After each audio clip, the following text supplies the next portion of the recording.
అలా సీరియస్గా చూడకండి సార్, నేను కూడా ఆల్మోస్ట్ డిపార్ట్మెంటే. నన్నే కొడతావరా?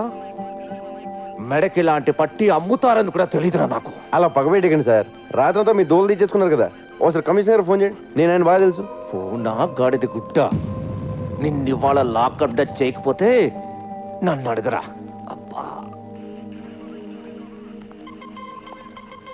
ఎవరు కావాలి? ఇతనే. ఏంటి టిఫినా? నాకే? అయ్యి బాబు థ్యాంక్స్. అది సరిగానే ఒకసారి కమిషనర్ గారు ఫోన్ చేయి, ఇడో దొబ్బెత్తనాడు. ఇదిగో చోటు గడు జైల్లో ఉన్నాడని చెప్పు, నెంబర్ నోట్ చేసుకో. 99894444.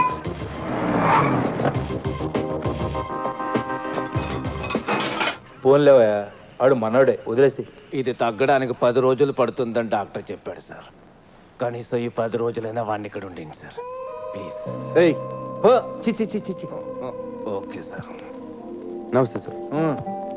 మన ఎస్ఐ గారికి టంగ్ బ్యాడ్ అండి. ముసలి తిడతారంటే తట్టుకోలేక కొట్టేశాను.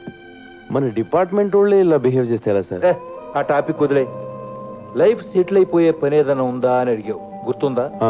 ఉంది సార్. ఆ కైలాష్ గారిని పట్టుకో, నీకెంత కావాలంటే అంత తీసుకో. Okay sir. ఇదిగో వాటి డీటెయిల్స్.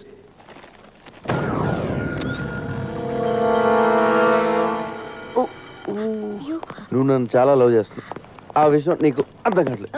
అదేం లేదు. మరి ఎందుకు ఏడుస్తున్నావు? నేను సినిమాలు చూసి కూడా ఏడుస్తాను. ఇదంతా నిజం అనుకుని నువ్వేం ఫీల్ అవ్వకు. ఓ అలా కూడా ఎడుతాను. ఈ రోజు డ్రైడే అంట, మందు దొరకదంట, ఎవడు తాగకూడదంట. నా పరిస్థితి ఏంటి?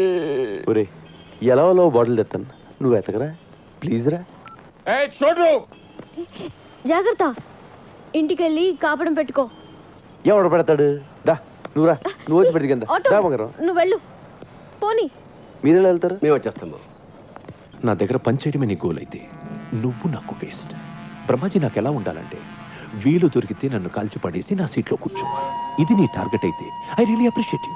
నేను అలాగే వచ్చాను. అంతేగాని సిగరెట్లు, పేపర్లు ఇవి నీ గోల్ అయితే